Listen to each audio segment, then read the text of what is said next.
seperti yang kita ketahui, kalau misalnya ada sering mendengar tentang gerakan-gerakan aktivis tentang recycling, ada salah satu gerakan yang ada di Bali namanya Aliens to End Plastic Waste. Itu bener-beneran gerakan yang sangatlah besar. Kenapa? Gerakan itu di-funding sama banyak banget perusahaan-perusahaan dari FMCG, kayak Unilever, produk-produk yang kita pakai setiap hari, bahkan sampai oil company pun, mereka totally pledge $1 miliar untuk menyelesaikan masalah plastik. Salah satu negara yang mereka jamah ada India, ada Vietnam, dan Indonesia. Nah, Indonesia ini harapannya dengan mereka ada budget buat itu dan bisa memberikan knowledge transfer yang ada di luar negeri, bagaimana cara mereka mengelola sampah ke Indonesia juga gitu. Oke. Lalu apa keterlibatannya Scrapiro dalam program-program itu, rencana Anda? Kalau misalnya kita banyak akan menghubungkan, karena mereka itu kan datang bawa teknologi, bawa expert yang ada di luar ini. Misalnya contoh, saya misalnya ada botol nih kayak begini, saya mau recycle seperti apa?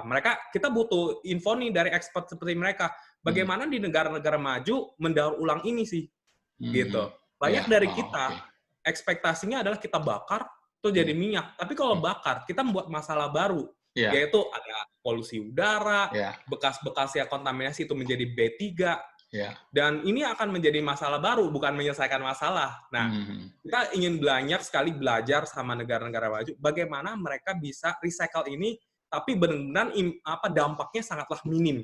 Gitu. Ya, jadi bukannya solve problem, create another problem ya? Iya, that's so true. Iya. Oke. Nah, pelajaran apa yang Anda dapat selama Anda menjalankan startup ini? Well, ini walaupun baru 1 tahun, Scrapiro hampir sih satu tahun berjalan, dan banyak sekali yang kita hadapi sih. Dan salah satu yang paling saya aware, yaitu kita nih sebagai founder, itu terkadang masuk ke dalam lingkaran bias. Yaitu kadang-kadang kita suka banget sama ide kita sampai kita bias tentang realita yang terjadi. Kita lihat ini, enggak lah, enggak kayak begini. Di pikiran saya enggak kok kayak begitu. Nah, ini yang realita ini jadi seperti mimpi di siang bolong. Itu yang menjadi sangatlah bahaya. Terus saya dari awal nih ya, saya membangun startup ini, saya udah mencoba ini tukar puzzle terus nih ya sama awal-awal tim utama. Tim utama ini ada beberapa yang memang sudah tidak bergabung, dan itu jadi bagi kita yang kalau misalnya ada emosionalnya tinggi bisa gampang baperan. Kalau misalnya, waduh, ini gimana nama dia, atau enggak kalau misalnya ada tim yang tidak bisa bekerja sama, itu yang akan menjadi sulit kalau misalnya kita masih berpegang teguh nggak enakan, karena kan kita di budaya timur kan kita orangnya nggak enakan ya. Kalau misalnya ada satu bagian tim yang malah menjadi karat di mobil misalnya contoh, itu kan akan menjadi beban untuk perjalanannya mobil. Betul. Nah, kalau misalnya tidak dilepas, itu akan menjadi sangatlah bahaya. Sebuah resep sebuah startup untuk disaster. Itu yang sangat dangerous. Nah, satu hal lagi juga saya percaya ya, yaitu kita harus membangun kepercayaan. Karena saya pernah melihat ada satu gambaran, jadi kayak satu kapal, dan kapal itu hampir tenggelam. Nah, orang yang di bagian hampir tenggelam itu, dia ngorek-ngorek airnya. Sedangkan yang sebelah kanan, dia pikir, oke ya, kita nggak di sebelah sana. Tapi mereka satu kapal. Gitu ya. Yang seperti konsepnya startup nih. Ada dari kita, mungkin founder startup yang merasa, waduh ini startup ini sangatlah berbahaya. Tapi ada tim yang, enggak, untung yang kita nggak di sini. Nah, jangan sampai ada gini. Makanya kita harus membangun kepercayaan di dalam startup kita. Oke. Nah, bagi relasi-relasi Anda yang ingin berinteraksi dengan Scrapiro, itu bagaimana caranya? Karena sebagian masyarakat taunya kalau yang namanya startup itu harus pakai apps katanya. Nah, ini gimana nih caranya relasi-relasi Anda berinteraksi dengan Anda? Ya, benar sih. Kalau misalnya ekspektasi konotasi startup, itu ekspektasinya apps. Iya. Dan jujur ya, saya pas lagi awal-awal, karena saya baru keluar dari perusahaan, ya ekspektasi saya kita harus bikin apps nih. Pas kita bikin MVP apps, langsung kita ke masyarakat tanya, ini bikin pakai aplikasi. The first I got is rejection. Yes. Pertama dia bilang apa? Buang-buang storage, buang-buang RAM, HP makin panas. Padahal kita cuman kecil banget nih. Nah, itu yang akan menjadi kendalanya. Nah, saya dari situ udah sama tim berpikir nih, apa sih caranya? Karena kita target sebuah masyarakat yang bukan handphone itu adalah satu hal yang gampang dapat. Bagi mereka handphone itu bukan hal yang gampang, jadi susah. Nah, HP itu mereka jaga dan speknya nggak tinggi banget. Nah, itu akan jadi kendala kalau misalnya startup ekspektasinya adalah hanya aplikasi. Kita kita lumayan mengorek-ngorek nih gimana nih caranya untuk tetap bergerak, tapi kita tetap memberikan satu solusi bagi masyarakat. Salah satunya ya karena sebelumnya saya ada bikin grup WA untuk teman-teman yang mau mendaur ulang. Dari sana saya kepikiran untuk sementara mungkin kita step back dulu, mundur dikit, coba utilize channel yang udah ada. Dan syukur ini lumayan berjalan di sini. Jadi masyarakat yang mau berinteraksi dengan Anda, caranya adalah lewat website. Anda punya website ya? Betul. Lewat website atau lewat WA? Betul.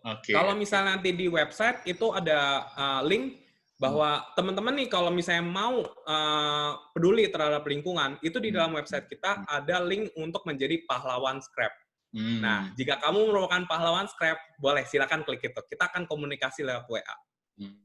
Oke. Ya, saya setuju sekali sih bahwa banyak orang yang nggak suka apps. Saya salah satunya, gitu. Karena apa? Handphone itu ketika kita beli udah banyak banget aplikasi bawaannya yang hampir kita nggak pernah pakai. Jadi aplikasi-aplikasi itu pun saya delete, yang bisa di-delete saya delete, yang nggak bisa di-delete saya cari cara bagaimana caranya paksa supaya itu bisa di-delete. Iya, betul. Agak lebih ringan. Iya, karena apa? Kalau semua keperluan hidup kita harus pakai apps, harus ada berapa ribu apps di handphone saya. Betul banget, betul. Untuk urusan makanan aja ada berapa banyak resto yang masing-masing saya harus punya apps-nya gitu. Sendiri aplikasinya ya. Jadi dari awal saya tahu mengenai konsep apps itu, saya udah mikir, ini apa nggak konsep yang salah gitu. Apa semua keperluan hidup saya harus pakai apps gitu. Berapa banyak apps saya harus punya gitu. Jadi ya jalan yang Anda udah tempuh benar sekali gitu. Jadi kalau memang bisa lewat website, kenapa harus lewat apps? Ada salah satu developer apps yang saya tanya gitu, dia bilang, oh kalau website kan berat Pak, itu di-load semua. Saya bilang, yes, Anda bilang berat, tapi sekali saya close, itu semuanya hilang dari memori saya. Kalau apps, ada berapa ribu apps yang stay, yang sit down di handphone saya bilang.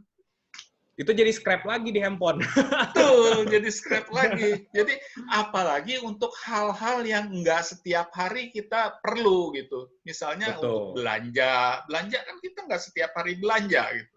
Apalagi belanja yang bukan kebutuhan pokok gitu. Jadi saya setuju sekali bahwa Anda sudah menempuh jalan yang benar, bahwa Anda melalui app, melalui website atau melalui WA aja lah itu sudah, karena kalau WA semua orang pakai.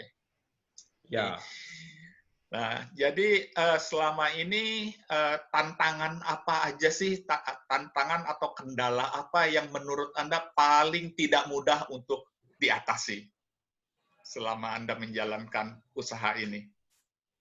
Well, kalau misalnya ketika awal-awal ya saya membangun startup ini adalah tantangannya bagaimana cara meyakinkan keluarga saya. Dan ya bahkan sampai sekarang juga keluarga saya belum begitu yakin saya mau masuk ini. Tapi saya melihat ada satu hal yang konkret terjadi di startup saya dan memang satu pergerakan yang udah real, dan ini satu hal yang besar bagi saya. Mungkin bagi saya ini sebuah hal yang idealis, tapi ini kita melakukan langkah demi langkah, satu langkah demi langkah untuk mencapai goalnya kita. Dan salah satu kendala terbesar lainnya ya, seperti kita tahu, tahun ini kan kita COVID-19 ya, pandemi ini. Dan itu benar-benar impact banget kita. Karena bagi kita yang benar-benar punya teman-teman yang ada di lapangan, seperti pisau bermata dua. Kenapa? Satu hal yang kita harus mengejar revenue bagi mereka agar mereka bisa tetap survive. Satu hal lagi, mereka adalah garda terdepan nih. Apalagi mereka dealing dengan sampah yang memiliki higher kemungkinan terbesar bahwa ada paparan COVID-19-nya nih. Yes. Nah, ini yang menjadi pertimbangan-pertimbangan yang sangatlah rumit bagi kita. Gitu. Lalu, bagaimana Anda mengatasi kendala-kendala seperti itu? Salah satu hal yang mau nggak mau tetap harus kita laksanakan adalah protokol kesehatan. Jadi setiap titik yang kita kerjasama, paling dikit kita harus ada satu garda protokol kesehatan untuk membantu mereka. Jadi kalau misalnya kita sebagai langkah pencegahan. Jadi jangan sampai kita masuk ke dalam langkah pengobatan, tapi pencegahan dulu nih. Apakah mereka menggunakan masker atau mereka menggunakan face shield. Dan bahkan kemarin itu kita bikin program, yaitu teman-teman pemulung kita bagikan sarung tangan seperti membedah.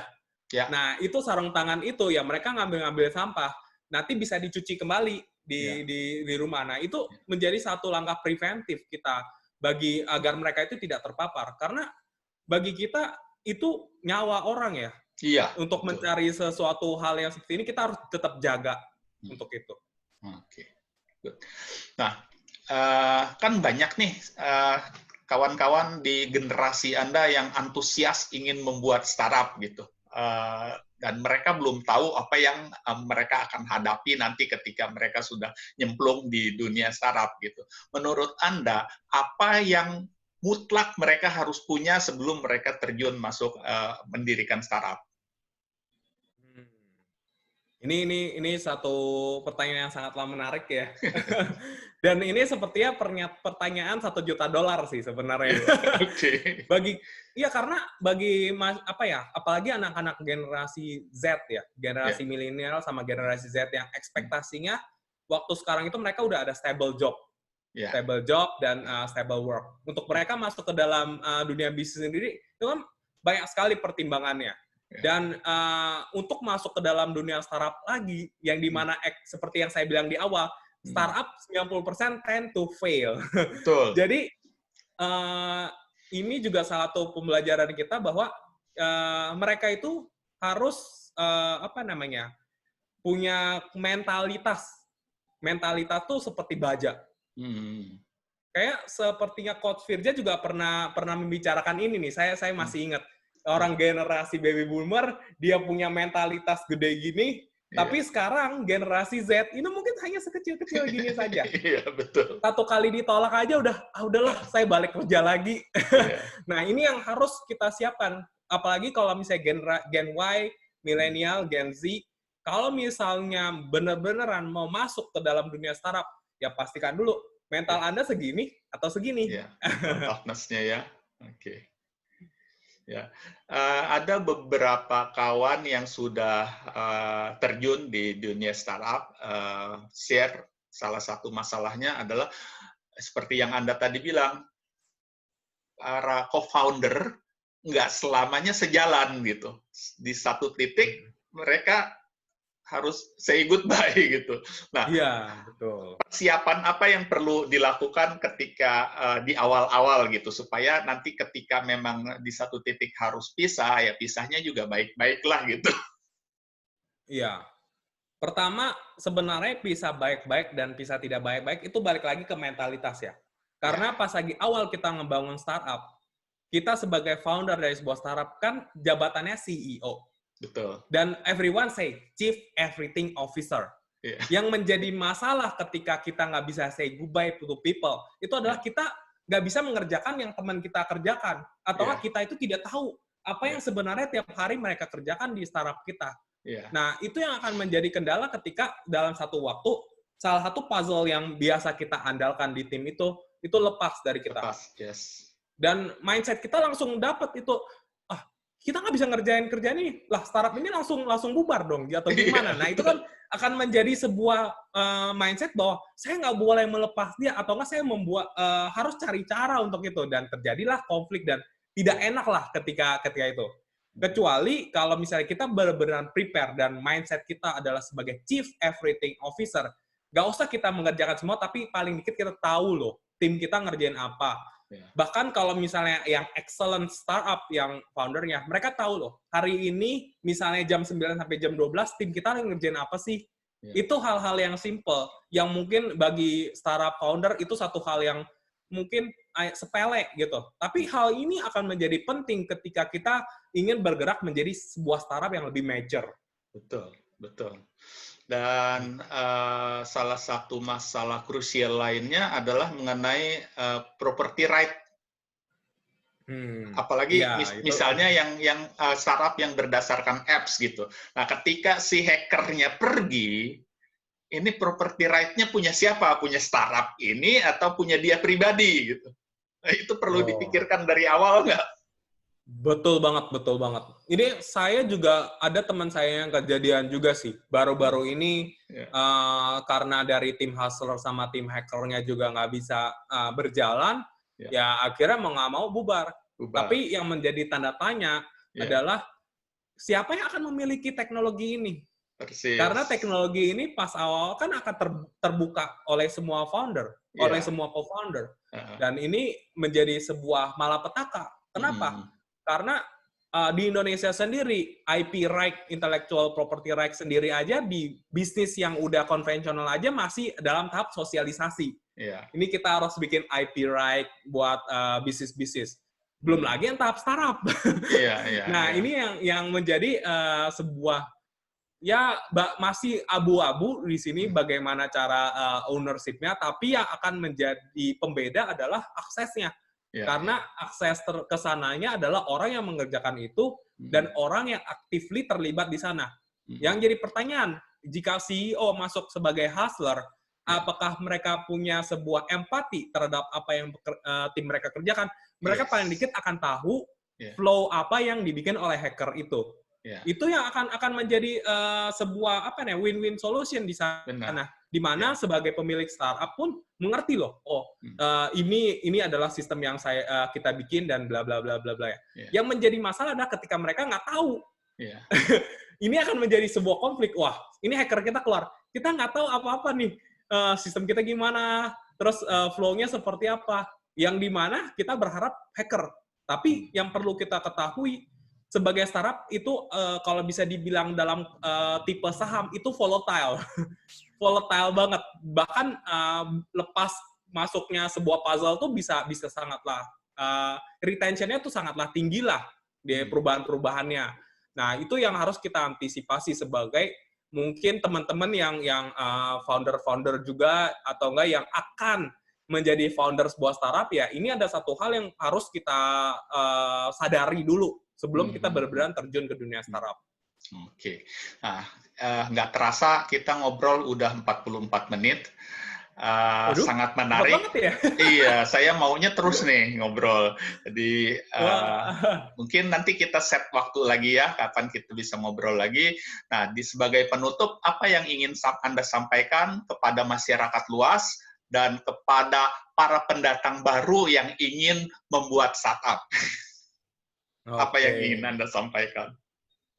Mungkin kalau misalnya untuk masyarakat luas, karena saya dari Scrapiro, siapa tahu ini bisa jadi pesan buat teman-teman. Tahukah teman-teman ya, sampah-sampah scrap yang kita buang, nilainya itu sebesar kita minum boba tiap hari.